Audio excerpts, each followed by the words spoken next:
Fidelity. Hey everybody, welcome back to Black Lotus, where we talk about all things strange and unusual. And Michael Roser is not with us tonight. He apparently he's still on location, and I think he's shooting a video, but he may drop in a little later, but we're still not sure. So, but anyway, today we have Zen Benefiel, and but we also have our normal crew. Otherwise, we have Kimberly O'Connor and Wild Trees. Guys, how's it going? Good. Very good. Very good. Anyway, Wild Trees. So, Wild Trees, you set up this interview with Zen, and so why don't we just jump right into it? Sure. So I recently just got in contact with Zen, and I saw some of his interviews and some of his work on Facebook and YouTube, and I was very curious, and I wanted to get him in and talk to him. So I'll give a brief introduction about what he's into, but Zen, I'll let you give a broader introduction. So Zen, briefly, he's a businessman. He's got degrees in business, master's degrees. He's also a hypnotherapist. He's really into ufology. He has a website about ufology, and he's also a contactee as well. But with that, Zen, why don't you tell us a little bit more about you? What do you think people should know about your work and your life? Gosh, well, the full digital vitae, if you will, is at zenbenefiel.com, and trust me, you'll jump into a rabbit hole there, and it goes a lot of different directions because I've been able to do a lot of things. I feel blessed in that respect. So about me, I guess now, recently I just came off a 30-year hiatus from interviewing people myself. And that was with a TV show that I produced and hosted back in the early 90s called One World. We did about 120 some odd shows, almost 200 guests. And I peered into the depths of what keeps us afraid, angry, ignorant, and immobile, and how we each go through the phases of moving away from that and finding personal freedom and sustainability in our own lives, right? So these were people from all walks of lives that really had a consistent, and this was the golden thread that came out throughout it all, they had a consistent way of going through their fears and working through them from both internal and external perspectives. They just described it differently, right? Each of us have a different dictionary that we use when we come to the table to talk about stuff, and it's sometimes difficult to understand when the other person has a different dictionary. So the benefit for me with the show was I learned how to speak a lot of different languages, all in English. So that was so recently I just my wife several months ago, who's from St. Petersburg, Russia, by the way, she had mentioned that, you really need to get back into talking to people because that's really what you love to do. And I do. And I said, well, the flow is really not there. The people aren't showing up, the ways and means, or I've got the technology, that's no problem. But the networks and the people that were specifically the types that I wanted to speak to hadn't shown up yet. And then within about a month, I get introduced to the Global Regeneration Collab, which is a group of people, professional people that from all over the world that's come together to try to figure out how to come out of COVID effectively throughout our society and business systems, because these are really high-level people that have worked with large corporate factions. And so they've come together. It's like the age of enlightenment, right? These guys have got enlightened, and now they're coming together because the virtual world has made it available. So I met a guy there that introduced me to the Rebuild Festival. And so I brought out an old business plan that I wrote for a model community for at-risk kids after I taught high school for a half dozen years. And this was back right at the turn of the century. And so I had a chance to present that as a holistic community. An educational system where you've got body, mind, spirit, and nature included. And then through that, then I also ran into, and this is through the GRC, I was introduced to Fyodor Ovchinnikov, who is co-founder of the Institute for Evolutionary Leadership. And he was doing a series with thought leaders about systems change. And so here were the people, right? And so things just kind of rolled into it. The second show has just aired this week with Dr. Robert Gilman, who's kind of known as a planetary midwife. He's been in transformation and change for 35, 40 years. So he's one of the pioneers in it. And it's great to talk to brilliant people all over the world, right? That are engaged in this process, not just talking about it. So Definitely. that's kind of where I'm at right now. I've got a life coaching business and business Right. coaching. I've written 17, 18 books. So I have a lot of interest, but specifically with ufology, Yeah. almost a decade ago, I ran into a guy that was building wireframes for curated topics, right?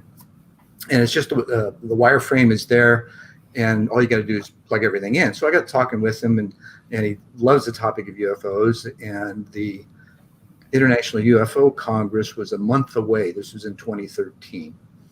So January, we're talking, that's in February. And so we put this thing together. I got over 100 blogs and a bunch of different groups and things. And I curated this all on this website. And it's ufologypress.com. It's PRSS instead of PRESS. However, the PRESS is also part of my ancillary.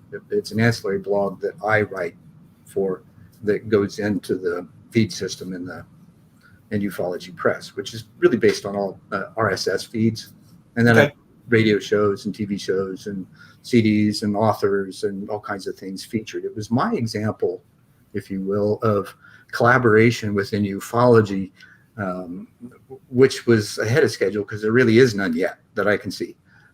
There's some to, a slight degree, and I'm encouraged by it, but by and large, there's still, a lot of there's not really infight. It's just people going in different directions that haven't learned how to talk to each other yet. That's true. Very true. Zen, I want to interrupt you just for a moment here. I need to address something. Valeria in the Mac asked, no Dark Hour Paranormal again. I hope he's okay. Yeah, Michael's doing great. He's actually on location today, and he's shooting video. So that's why he's not here. He'll be back next week, though, I'm sure. But anyway, Zen, I'm sorry to interrupt you. I just needed to address that. No, sure. Absolutely. Again, I'm open to, I've got a good pause button. So that's kind of the introduction for me at this point. I'm sorry, Kimberly? I said after so many years, you'd have to. Yeah. So that's basically, a brief introduction on what I'm doing now. I'm excited about the future. I'm excited about the shift that's happening. Robert Gilman, my second guest, talks about the three things: the harmony among self, people, and nature, and that he sees COVID as COVID the destroyer, COVID the accelerator, and COVID the transformer. And I like the latter, right? Sure. Because it's given us the opportunity. Back at the beginning of it, and I told my wife that I said, what I hope is that this obsession on self-hygiene and the sequestration will get people to eventually, like any behavior mod program, to look inside and examine themselves and clean that place up. And the rest of it will take care of itself, right? Yeah, it's true. Very good. Well, thank you for that introduction, Zen. That's very interesting. And I encourage people to check out your website and check out your show and everything you're doing. We'll give you another opportunity at the end of the show to give us those links. And I think they'll be in the description as well. But I'll give you guys the link to the new channel for One World and the New World, so you can post that there too. Thank you. Okay, so as far as what I really want to know, what I like to ask people is, what is the most interesting topic right now to you as far as the paranormal? You've had this long experience, you have all this knowledge, but currently, what's firing your synapses? What is getting you excited about the paranormal? Quantum entanglement. Okay.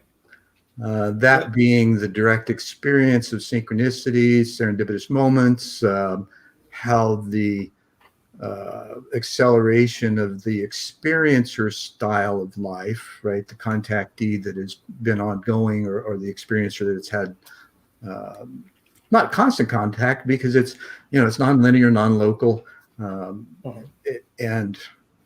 but yet consistent, right? Because as we get the drops of information, it takes a while for that to integrate and for the questions to emote and to be quiet and listen. And, like Rilke says, you got to live with the question. Don't worry about answering it. Just have the question, live with it, and then watch how that unfolds in your life. And answers come from all kinds of different directions. Yeah. Very It's interesting. really a cool thing and that therein is quantum entanglement, right? It's the advancement of consciousness to the point where you're aware, at least to some degree, of how your thoughts and feelings affect your surroundings. And as co-creators, which we all are, right? We don't, like Marianne Williamson says, we're afraid of our darkness. And no, we're not. We're afraid of our light because we are so powerful. And when you start looking at how your thoughts and feelings and your intentions, your attention, intention, and interactions then bring about this new living awareness that you can step into. And man, it's a lot of fun. It's happiness. It's really joyful. It's spontaneous. It's magical, right? Because there's science behind it, yet it still hasn't unfolded enough to where, there's been, with the exception maybe of Nepi and Close and others like them that have models of reality that coincide with my personal experience. So that's really how I judge things. And I've had enough personal experiences. And let me clarify that a little bit with Nepi and Close. They have a model called the TDVP, and it stands for the Triadic Dimensional Distinction Vortical Paradigm. And what they posit is that consciousness, space, and time is tethered across 9 dimensions. So when I first heard that, and that was through Jeffrey Mishlove, it got me to thinking about this other experience that I had called the multi-plane awareness, which was work that William Swigard did back in the 1950s. And it's a guided, facilitated process of going through 9 planes of consciousness and accessing your bodies on each one of those, integrating with them and going up to the 12th plane, which usually end up being the white light for pretty much everybody. And then beyond that, and then back down through and dropping off the bodies and things like that. Well, when I went through it, we got to the end and the facilitators, and part of this process is the facilitators there, and you use your light body. So you project your consciousness into it. And that way you can still respond to the questions that the facilitator asks, right? So there's this entire engagement of multiple sensory levels simultaneously that maybe you got to practice a little bit for it, right? But for me, it was easy. So he says, okay, I want you to get ready to come back. And so all of a sudden it's like, oh, okay. So I come back and I open my eyes up. The first thing I hear out of his mouth was, uh-oh. And I turned to him and said, what do you mean? And it's, well, you were supposed to drop those bodies off. And I said, okay, well, here I am. And I didn't really think anything about it. And then at night, like 2:30 in the morning, I would wake up to this buzz in my room of voices, tones, music. It's like a big party going on, right? And initially, it was a little startling. It wasn't frightening at all, right? Because I've experienced a bunch of stuff before that. But it made me, curious as to what the heck was going on. And I just so happened to have a psychic friend that ended up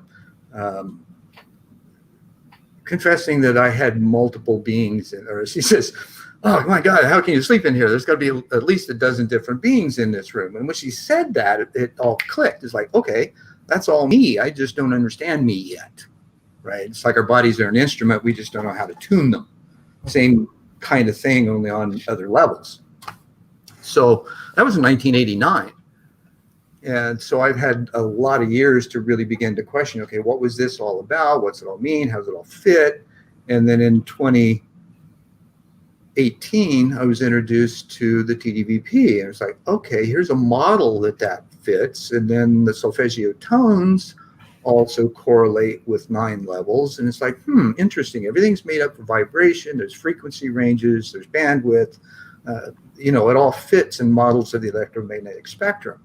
So how do we experience that, right? Yes. Now, as a teenager, I hit my knees. I was in a pre-med program at Ball State University in Muncie, Indiana, which conveniently is where Close Encounters started out. I grew up just west of there. and started having my own encounters at about 8 with an orange cigar-shaped cloud a couple of times a month for a couple of years. But this experience, when I hit my knees, I was really distraught. And I prayed to know what truth was. I was willing to die for it if necessary. Okay. Be careful what you ask for. Next Tuesday, November 11th, 1975, I come back from class. Now, granted, this is the mid-70s, all right? So I did the obligatory, and this was the honors dorm. Bunch of heads, literally. So I did the obligatory bong hit and album side meditation. I'm laying across my dorm room bed listening to Journey's first album. And Ralph and Damien, you probably remember those guys. Oh, yeah. Their first album was just amazing. And so I'm listening to In the Morning Day, and in between the vocals and the vamp, this voice I've been familiar with since I was a kid. My given name, I was orphaned and adopted. My adopted name was Bruce. So I hear this voice, Bruce, are you willing to die for what you believe in? And I went, shit, right? You know, the ultimate butt pucker. So then I have this, so, okay, what? Christ consciousness. Didn't quite feel whole. So didn't question it, just let go. Went to cosmic consciousness. Yeah, that feels good. Yes. And then this guitar riff that Neil Sean does sounds like a rocket ship taking off, and I leave my body. I feel a slight tug from my solar plexus, and I'm out, and I turn around, and I look at my body laying across my bed, and I turn back to look where I'm going, and before I could turn around completely, I was engulfed by white light, completely. And of course, I'm analyzing right away, and then I realize, hey, I can think, so I'm not dead, right? But here I am in this white light, and I have no body, no tactile sensations, just consciousness. And so as an impetuous teenager, I get bored real quick, and I ask the question, wow, is there more?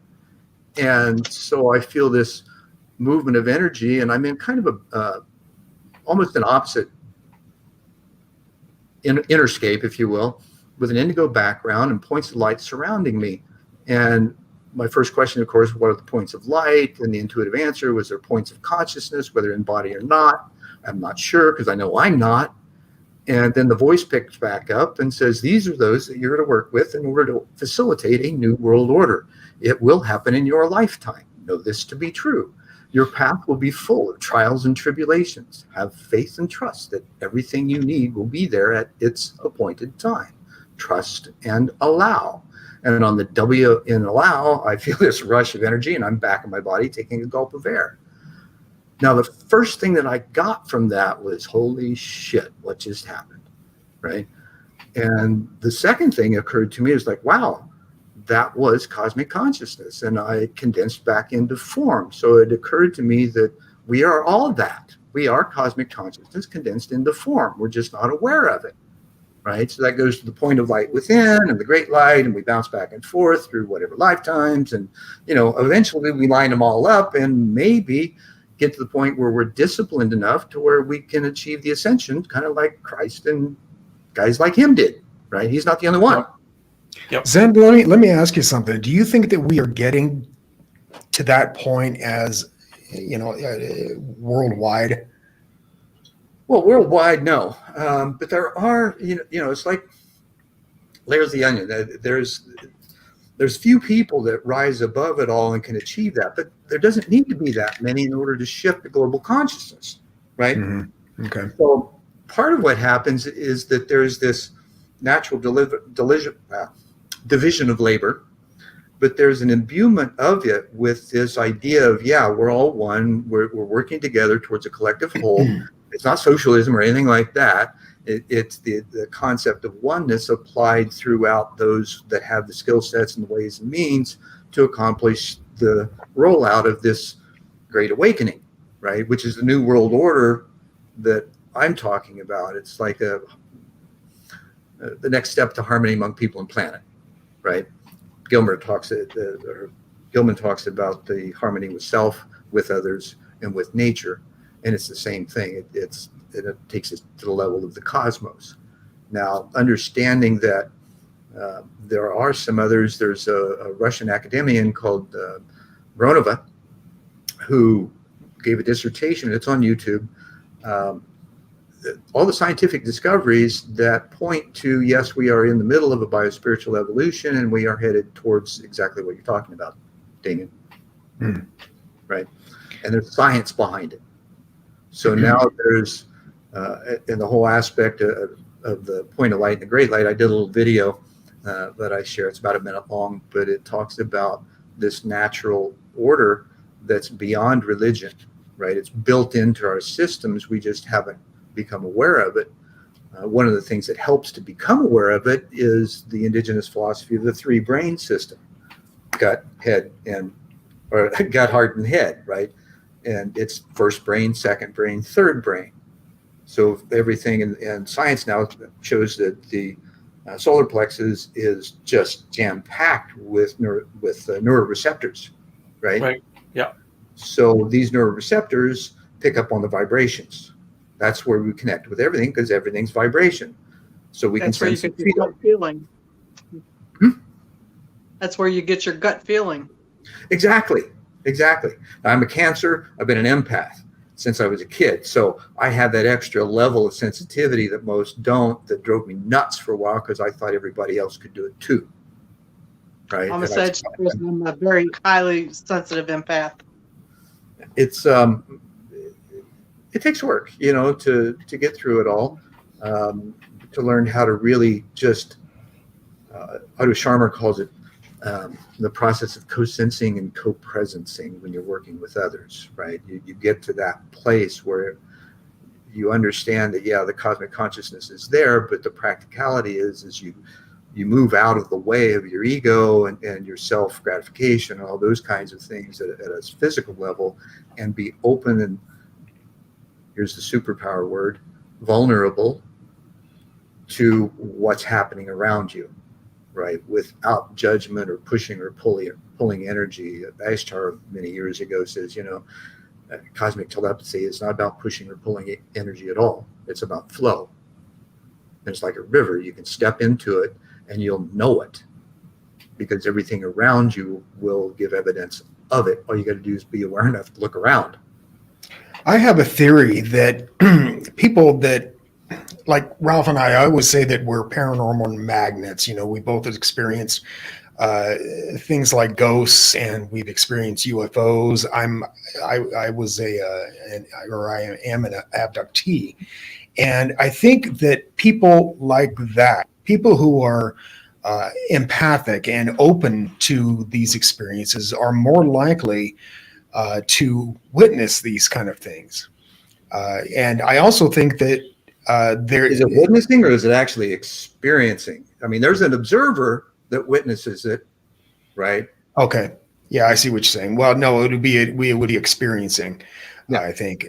But I also think along that line that people who tend to be artistic in some way draw this kind of attention from the paranormal. Absolutely. One of the things that I've done my entire life is I've been a progressive drummer.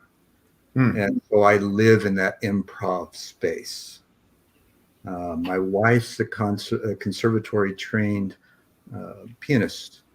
And when she's playing classical music, she embodies the composer in the emotion that they put into the pieces. And it's just beautiful to experience. You become it. Right? You become it. Right. Well, Mihaly Csikszentmihalyi, in his book Flow, the Optimal Experience, or the Psychology of Optimal Experience, he states it's like a jazz quartet that's doing improv, right? You're having a conversation, and it's a musical conversation. Time disappears, ego disappears, your skill set shows up in the gamma range, right? Kind of like the athletes that are in the zone. It's the gamma wave, right? As far as brain waves, right? So we're in that gamma place. Again, here's the science, right?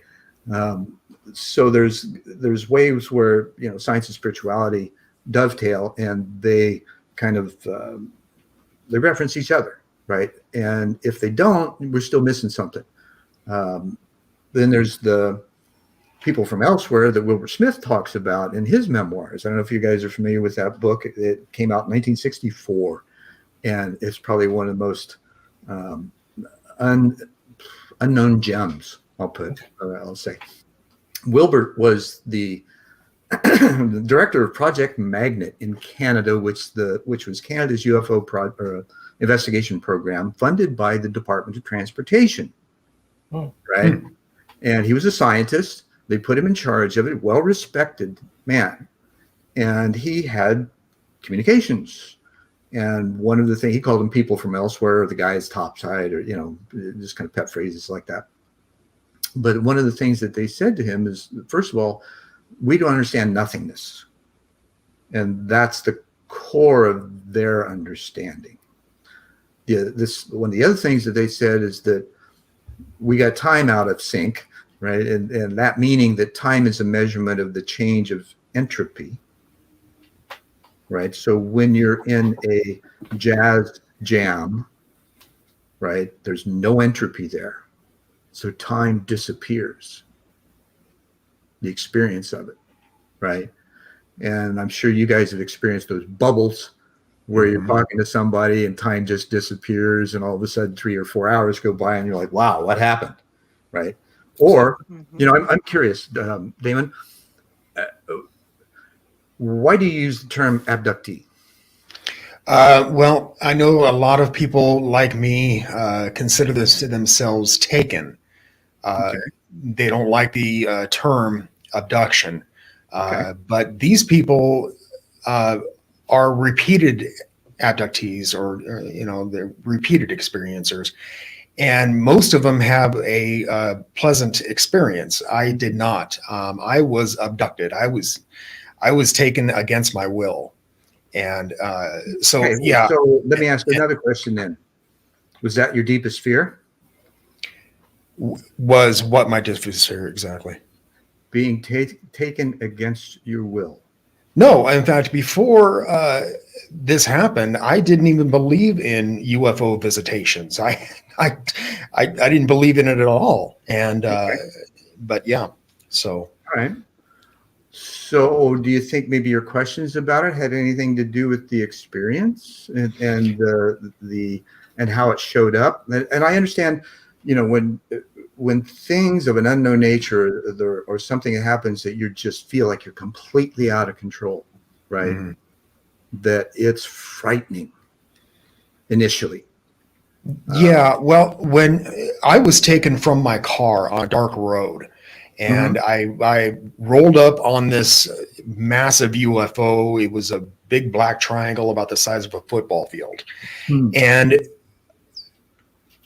so, long story short, I was suddenly on this slab, on this operating table, and I didn't. This happened back in 1988. I didn't remember any of it until 1995. And when I did remember it, I remembered it as being an interesting experience.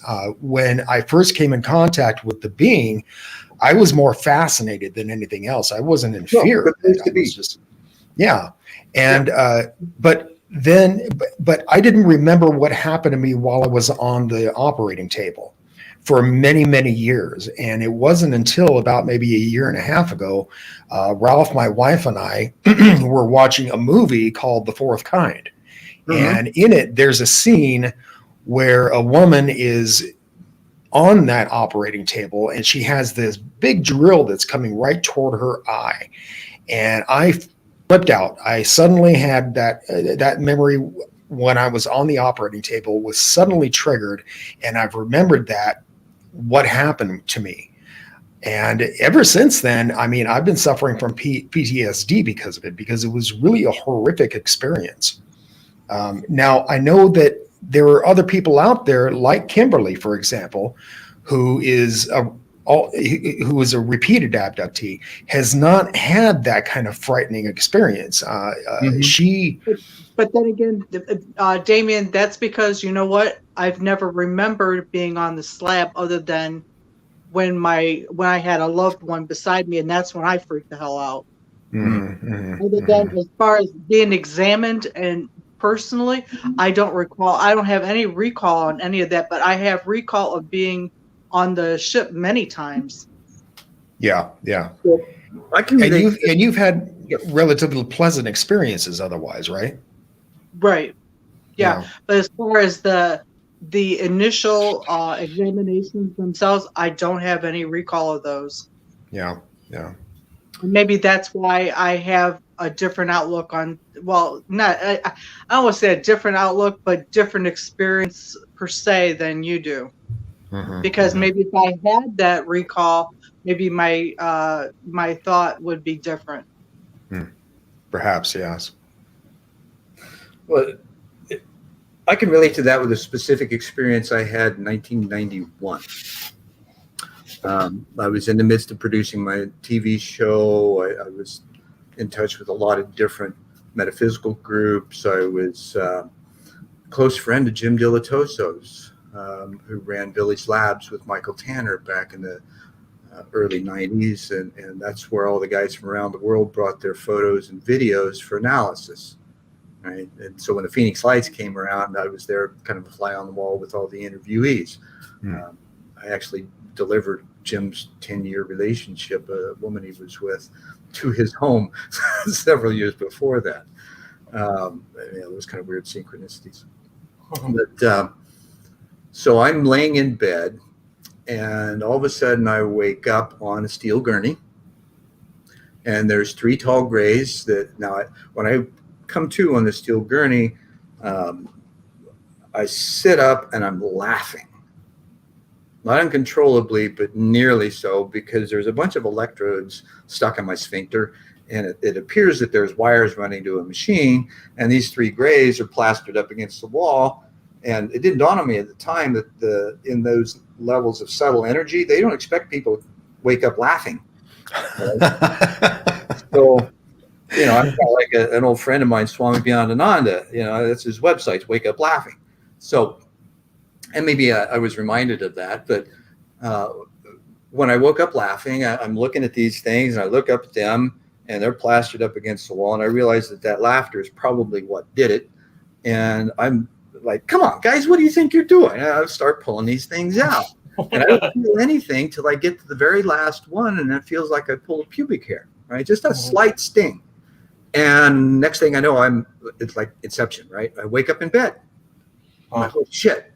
Man, I was in such a prime space to have a conversation, and I blew it, right? So I close my eyes, and I'm trying to get back there with all my might, and I have no idea how. Right? And so I'm in this darkness with the only intention of trying to get back, and I run into this being in this dark space that's he's got kind of a shimmering robe, black and white, and just this really warm countenance and a very deep voice. And he says to me, next time, just relax. We're just trying to tune you up so we can communicate better. And then it's like, holy shit. And I woke up again. And then I instantly recognized this last week. My then girlfriend and I had been studying the neurocircuitry because she was training to be a massage therapist. She was taking an anatomy class. And so we'd been looking at the neurocircuitry system, and the perineum is connected to the tip of the spine and ends in the genitals. So if you're going to plug in, you've got the science, right, to tweak energy just a little bit, you're going to plug in, where would you do it? Right? And it just takes a subtle shift in energy to open up multiple worlds, right? Because we're subtle energy beings, right? And it's like perspective, right? You've got this perspective view, and if you dial it in just slightly differently, your whole view changes, right? So as I began to understand that, there's all the questions. Okay, are there prior agreements with these levels of consciousness that we're not aware of, these multiple bodies that we have? Is there an awareness somewhere, someplace, that this is all a process, and we just may not be mentally aware or awake or ready on this plane for it to happen, but all the rest of them are like, yeah, go for it, right? And so, but if we're not, then we have that really dramatic, confusing process. Never hurt, right? There's never really impending fear or any kind of destructive capacity to it, because we come back, we're safe, we look around, it's like, oh, okay, everything's still here, I'm okay. I might have a couple marks on me here and there, but you're basically whole. Right? There's really no difference. The only difference is that now your mind has just been exploded, because now you're trying to explain all this with no knowledge of what it really is. So there are these leaps and bounds and all kinds of these different thought forms. And I like the term thoughtmosphere, right? So you're swimming around thoughtmosphere of all these different possibilities. You don't really know what's what. So then you start asking questions, and the process, is like any, and this is where the process is just like any spiritual path or any discipline. You have to learn to be quiet, right? You have to learn to be still inside. And one of the techniques that I use is putting your fingertips together and feeling your heartbeat and just breathing, right? So then you're in a sensory place and you're not thinking. So you're officially out of your mind. Woohoo! Right?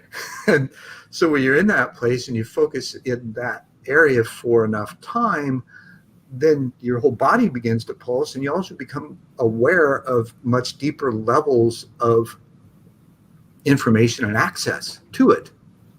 Because the questions that you ask, the universe is, it's intelligent. It's an intelligent design, and it loves to share secrets, right? So you just got to learn to ask the questions to get the answers. Exactly. And most of the time you'll find that those questions you ask are based on a certain progression or contiguous program, right? Where you've been building up this understanding, little bits and pieces, and all of a sudden you're right at the precipice, and instead of jumping off and falling, you jump off and your wings unfold. Right. And it takes you, or Robert uses the term that, you get used to the rope keeps extending, right? Like you're into the rope and it just keeps going on and on and on.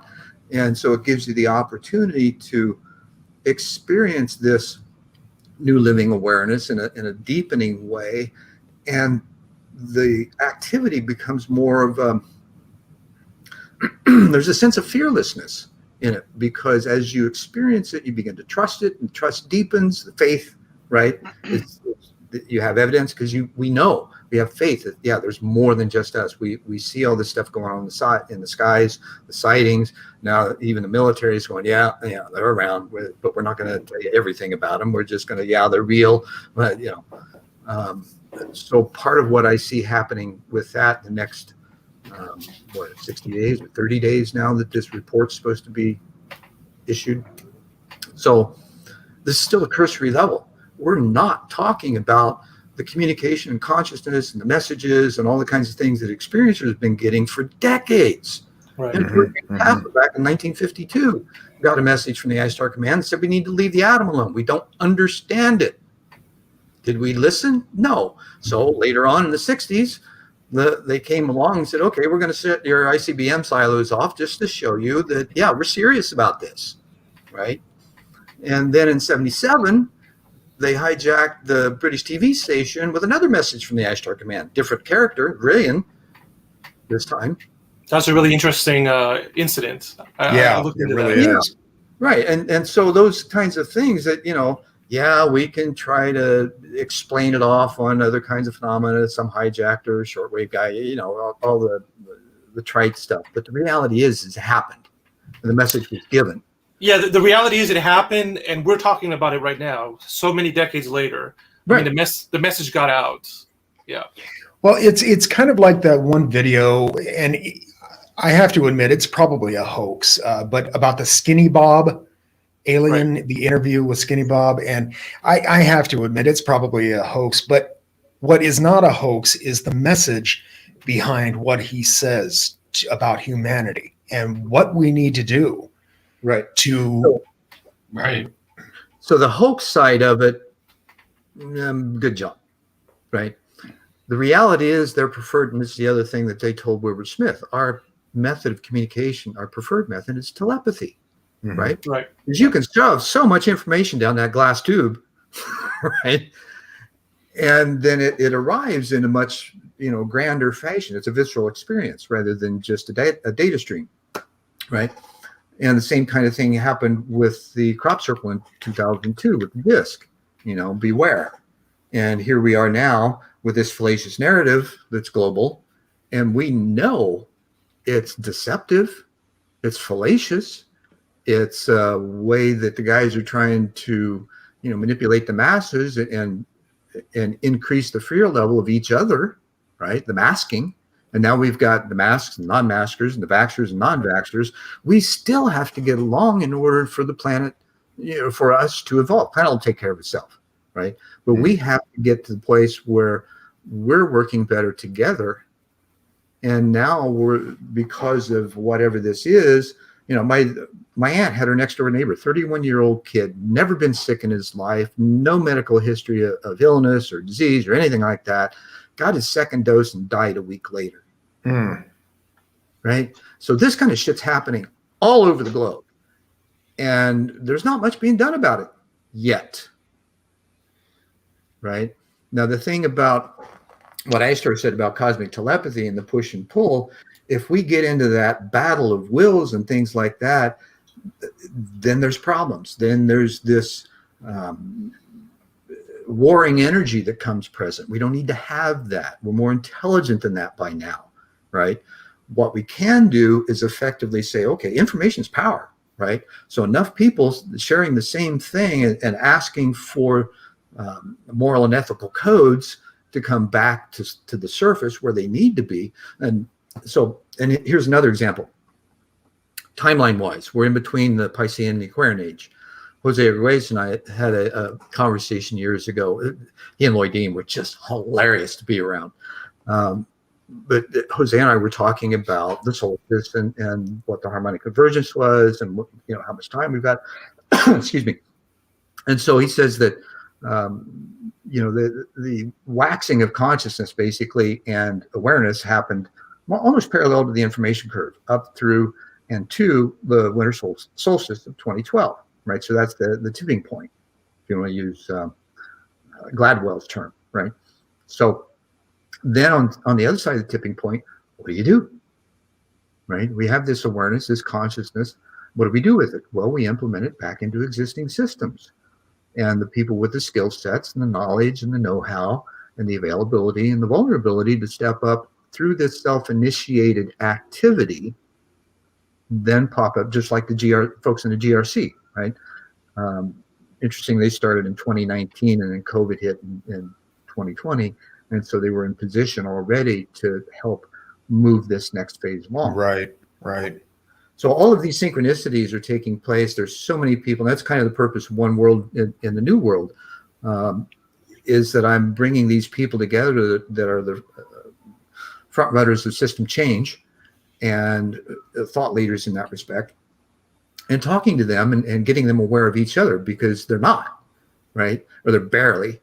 And they've all been doing their work for this last 25 years or the first part of, whatever, if you want to look at it that way, up to the solstice of 2012. So now there's this activity of bringing that, kind of like Bucky says, you create a better model, right? So this is in process. Now, in order for that to happen, all the stuff that doesn't resonate with natural order, our design, planetary design, and cosmic design is coming up to the surface for recognition and removal, right? But it's not a destruction, right?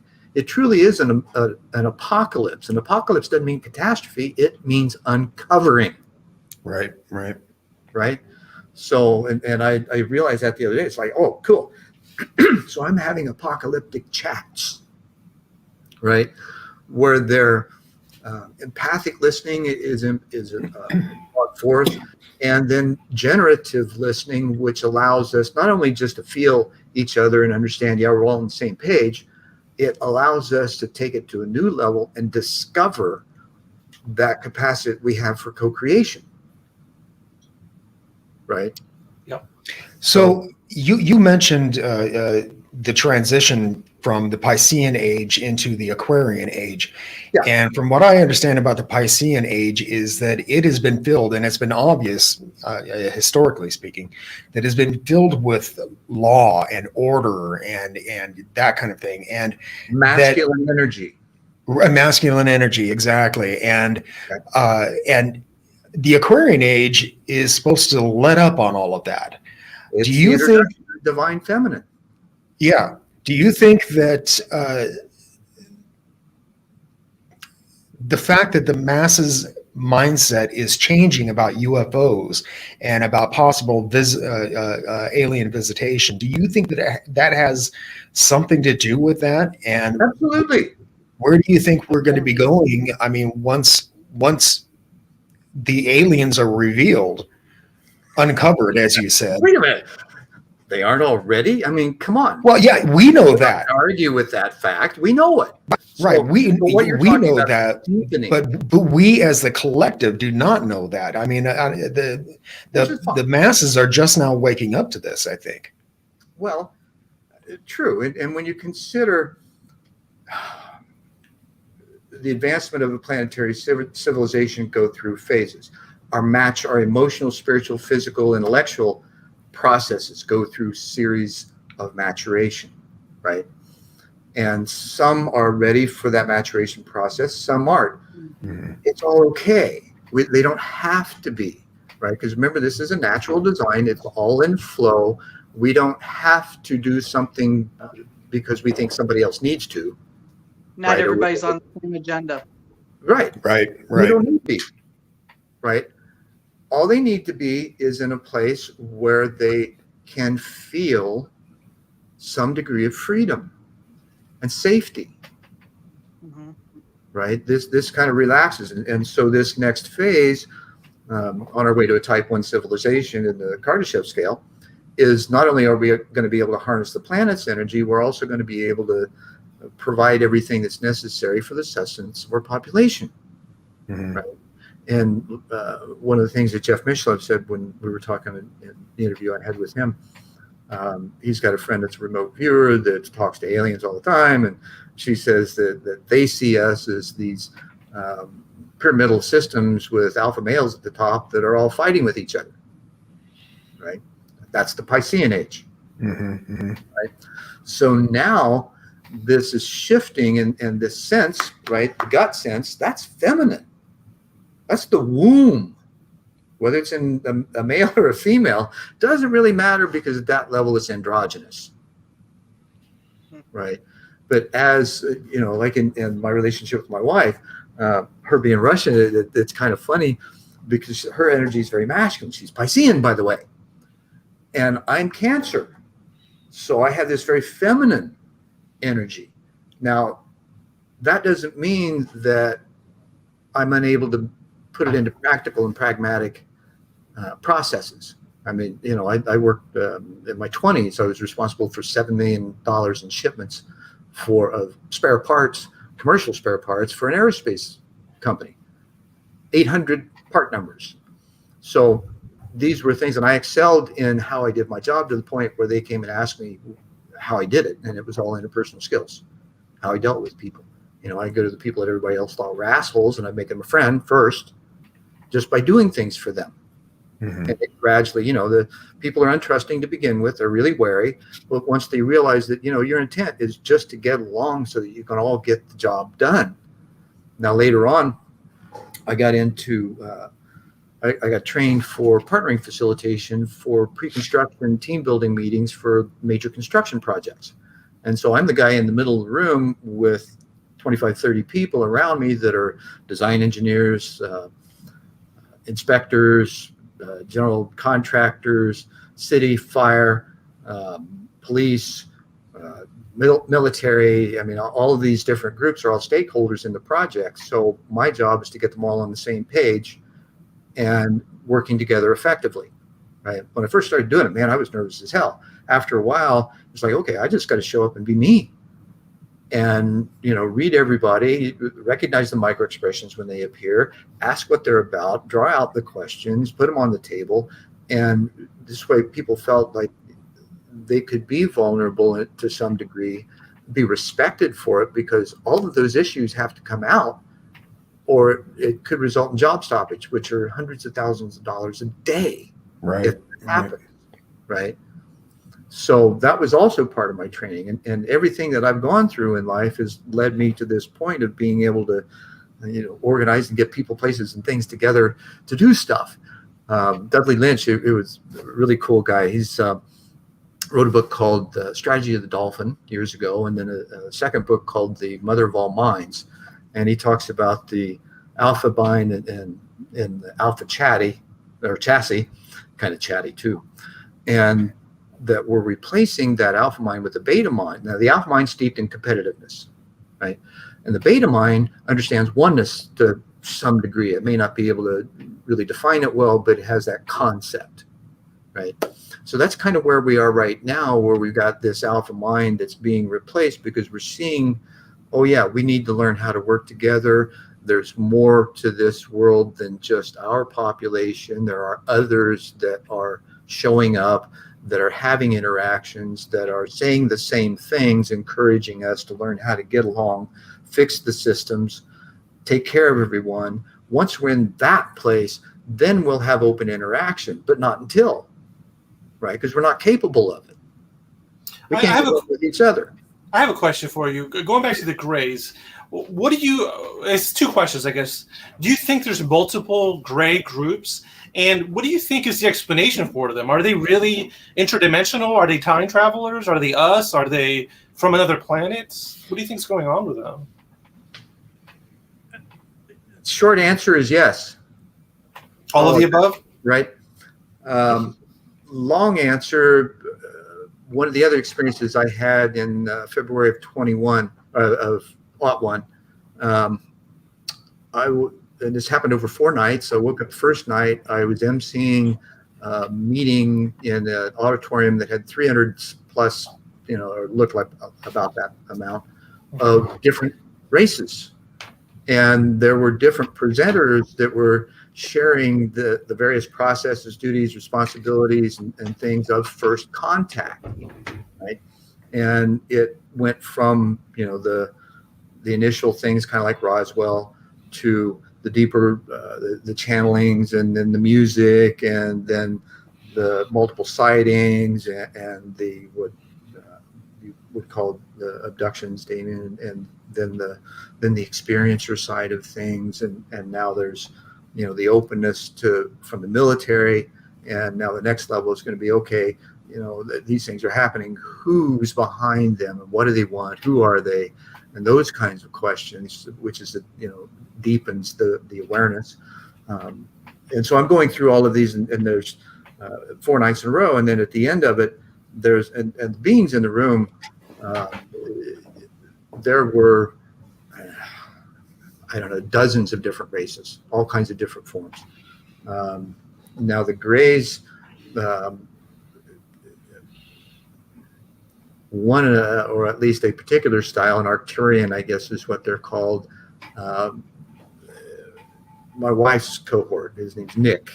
When we first met, she said this guy had shown up in her world, and she wasn't quite sure, what his name was, but she was questioning what her purpose is. And he shows up, and he says, "You're a mother and teacher," right?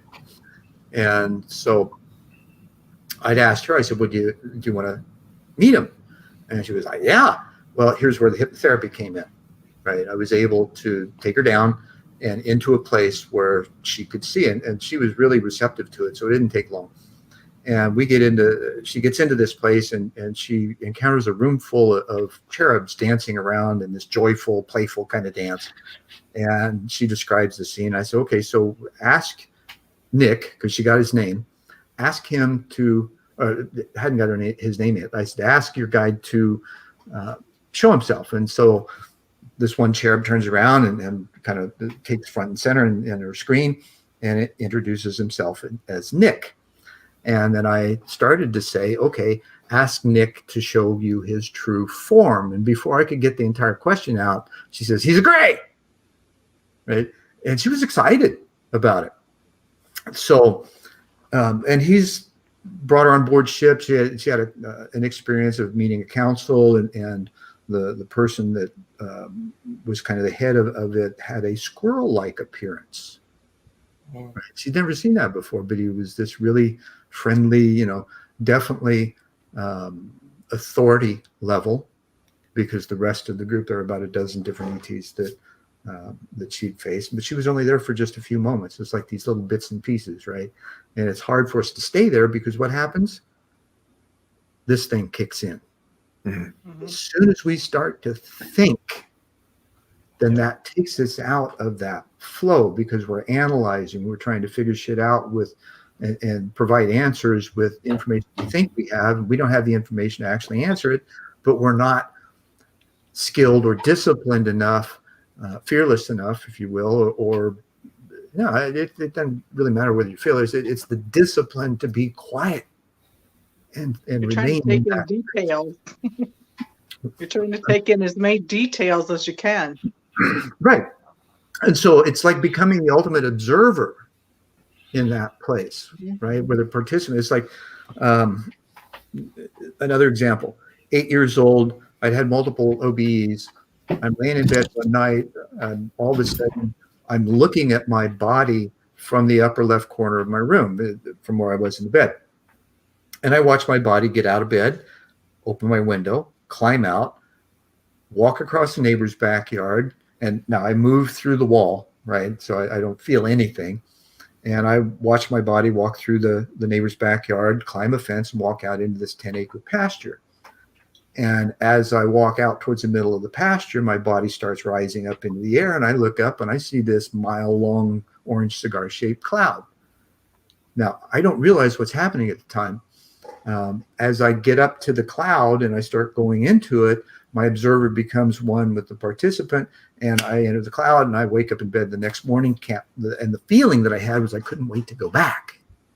Right. It was like this little kid in a candy store.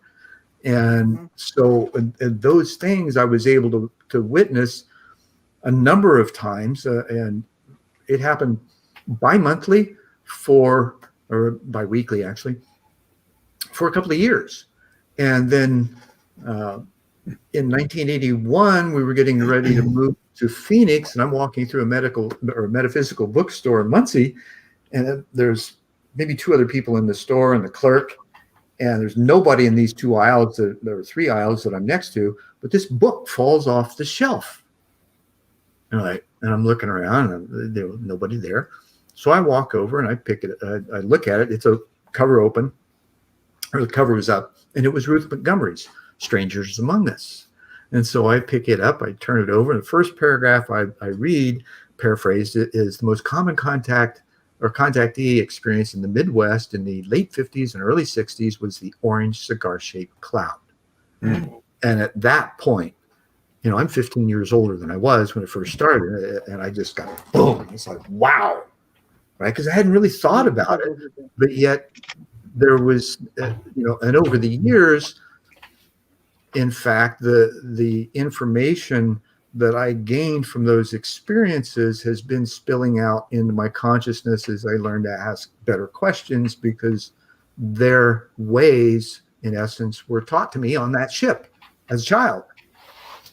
I was just never able to remember it until it was an appropriate time, and I had the information. I asked the right questions, right? And I had at least the wherewithal to test everything. To really question my truth to the point where I was willing to put it on the chopping line. And obviously, I was willing to die for it initially, just to know what truth was. Now, my idea of truth at that point was understanding the capacity of learning my perfected form, fit, and function in the world, right? Others might call that your destiny, right? So we all have it. It's a natural design. We just don't seek that because we're stuck in this patriarchal paradigm, right? Of the competition, the fear, guilt, and shame game, all that kind of crap that's infected our consciousness up until now. Right. So how many experiences did you think you've had over your lifetime? Well, I got 16 of the deep ones jotted down right in front of me, and that's probably just a tip of the iceberg, Wow. right? Because I've had them my entire life. You know, it started when I was 4.5, when the voice first appeared. I was asking questions about my adoption, if I, you know, who my real parents were, who my celestial parents were, how I could talk with them. And then one night, my dad had gone to the store. Mom was at the bottom of the stairs watching TV. We lived in a 2-story house. I was on a landing looking out a small window across the front porch. Main Street was 40 feet away. And I'm just watching cars go back and forth. It's probably 7:30. And all of a sudden I hear this, "Hey, you," you know, in a voice that's probably 3 times deeper than that, or 3 octaves deeper than that. And man, it was like this, it was very much a fatherly kind of energy, right? Where I felt safe, and it was ultimately, you know, felt powerful, but I wasn't afraid of it. I did, however, spin around and immediately ask my mother if she heard it too. I just wanted to check, right? Because I knew I did. And I asked her, and she said, "No, what voice?" I said, "Voice." She says, "Hey, you." She goes, "No, it must have been a peeping Tom." She just blew it off, right? So I got an idea at that point that my life was going to be much different. And although they were very wonderful people, Dad was a 32nd degree Mason, he was tool and die maker, Mom taught English and Lit, very, you know, they really engaged and inspired my curiosity. But there was a certain place where I lost them. They just couldn't understand what was going on in me. So I didn't have anybody to talk to for decades. And one night they got a little, they got a little bit overexcited, and because I'd done some stupid shit. I spent my room and board on 2 sets of drums in college and had to move out in the middle of winter. And it was cold. I got beat up at a frat house at 70 below zero wind chill factor, ended up in the hospital, and they committed me for a while because they were afraid for my life. And I get that, right? They didn't know what else to do. I felt crushed at the time because I had to go for a competency hearing in front of a judge, and you know, in order for them to fully commit me. I was 19. And of course, I flunked that because I was open with them. I'd had, right after my NDE, they'd sent me to a psychiatrist that really understood after the 3rd visit. He says, "You know, you're not crazy. You went through a spiritual awakening. Why so young? I don't know. Most people don't go through it till their mid-40s, if they ever do." I understood that, you know, that's the empty nester period, right? I didn't know that till I got my mid-40s. I've got 4 kids, 9 grandkids, 2 great-grandkids. And so I'm you know, aware of all of this, and yet coming out of that gave me some really compassion for the kinds of things that people have to go through, the trials and tribulations that we all have when we talk about stuff that other people don't understand. Now, a couple years before my dad died, we had a conversation. He says, "You know, I really get you. I understand you. My greatest fear was that you would open your mouth up in the wrong place and they would put you away." And my response to him was, "Dad, I've been in Phoenix for 35 years. I'm still free. I think it's cool." So, and I understand his worry, right? Because during those days when you spoke out about this kind of stuff, you were labeled either crazy, an outlier, you were institutionalized, and all this kind of stuff, right? It happened, right? It happened to me. I'm not the only one. I grew out of it. I grew from it because I didn't let go of my direct experience, right? And that's the only thing we have. And we can view it differently depending on the knowledge and wisdom that we have. And that grows over time, it's true, right?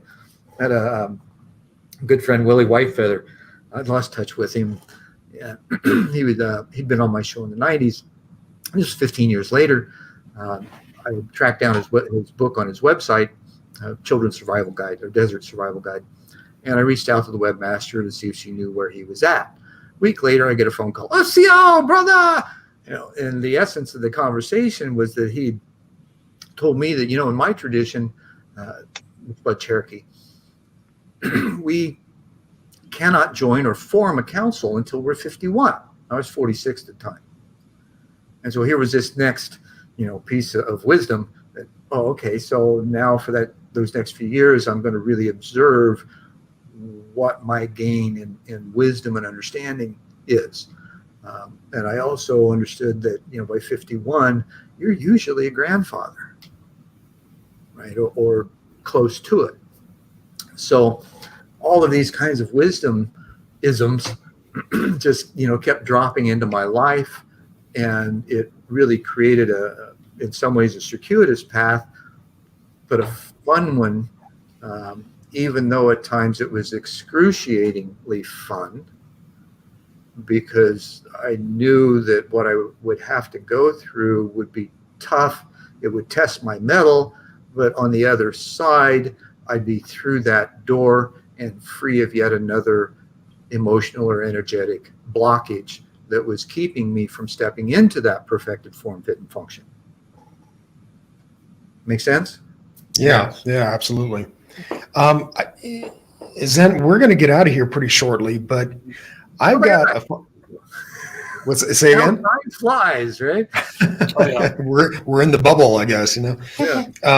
But I've got a final question for you, and I hate to harp on this, but I'm genuinely curious about this transition from the Piscean age into the Aquarian age. And I see the world at odds with itself. I mean, you can see this in for instance, American politics.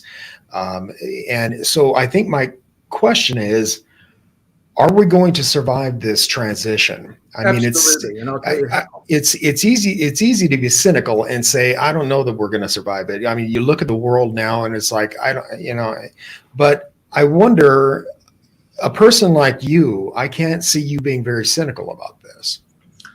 Oh, I could be just cynical as the next guy, right? That's part of the fun of it.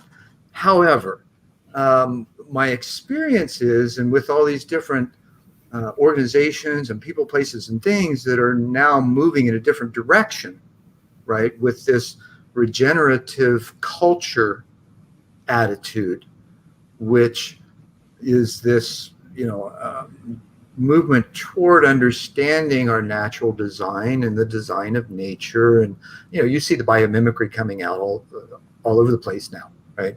And all kinds of different products and projects and different things. So there's a noticeable difference in this. Now, back to that segue, the 50-year segue, according to Jose and John Kalman, I think is in agreement with that. They're not quite sure what the exact dates are. And of course, it's funny how ego likes to crop in and say, oh no, we gotta, make it precise. And they're like, okay, I dealt as a machinist, I dealt with millions of an inch tolerances. Not everything has to be that way. Right? That's the old adage, close enough for government work. So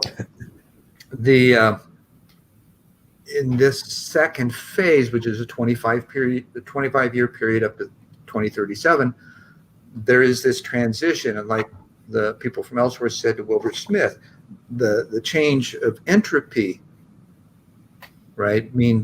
So there's this gradual movement towards the understanding and implementation of new systems or new ways to transform systems, to get the bottlenecks out of the way, to get the distribution systems in place and put the right people into places, right? The systems aren't bad. It's the management of them that has been. So as we move forward and the American public, the rest of the world right now is starting to give some blowback on the restrictions, right? We're fortunate here in America where we don't have the police beating us up because we're not putting a mask on. That happens in other countries. Right? So that's real. Now, people are smart, right? They learn how to get together, and there's this underlying, no, wait a minute, we've gone through all of these other revolutionary periods and we've learned what doesn't work, right? So the questions are being asked now, what does work, right? Because in the past, because of the patriarchal system, we were in the Piscean age. There were all these movements towards this or that, and you were, war on drugs, war on what, blah, blah, blah. So, right? So now there's no longer a war necessary, right? Because we love each other. We really do. We care about each other. We're just not given the opportunity to express it well enough yet. Right? So as this process takes place, time essentially is truncated because this level of awareness and empathy is increasing, and it's happening all over the place. People are saying, hey, wait a minute, this is just not right. We need to do something. How can we do this? So, do you agree with it? Yeah, I do. Okay, can we get together and figure out how to talk about this first, which gets back into that. We come to the table with different dictionaries. We got to figure out how each other's talking. That, in essence, feels like it's a slowdown, right? Because the process, the progress that we perceive needs to take place is halted because now we got to talk to each other and figure everybody out, right? One of my mentors is or was president of the American Association for Alternative Dispute Resolution. He's also an Aikido instructor, black belt. And he says, there really is no conflict. There's just miscommunication. Right? We don't understand each other's needs or how we're speaking to each other.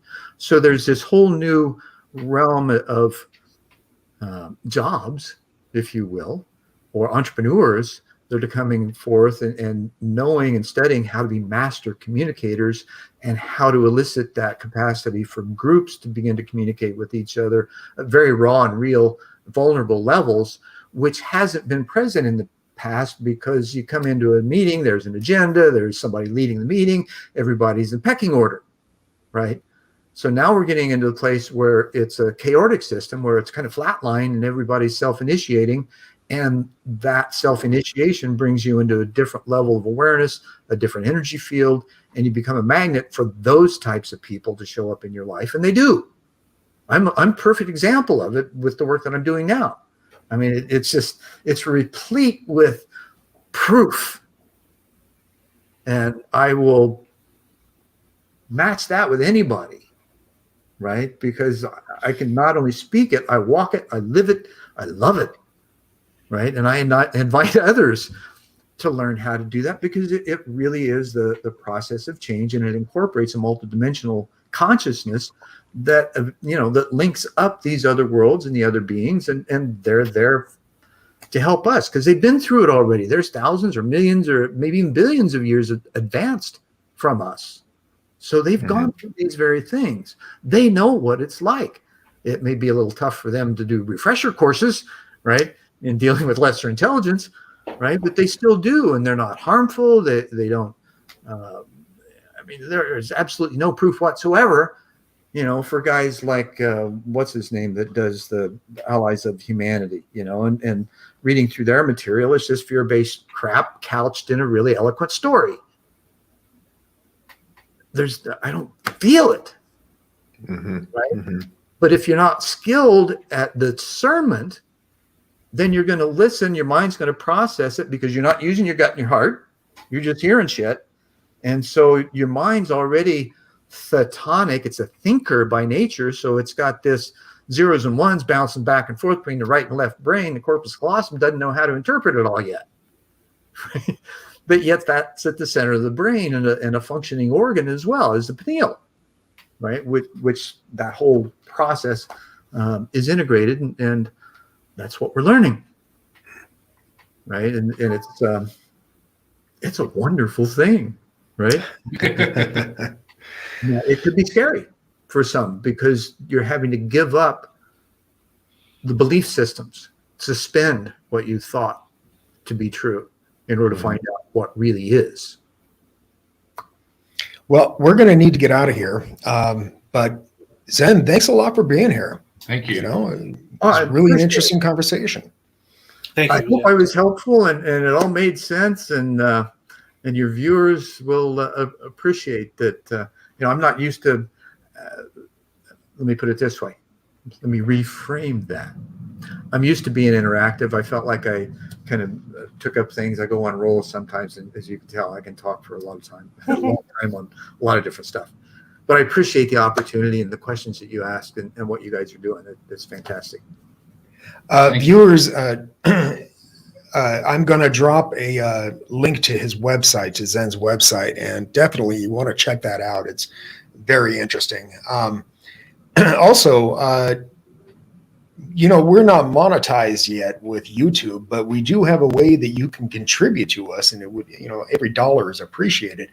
And it's called Buy Me a Coffee. And so if you like what we do here, click on that link and show us some love.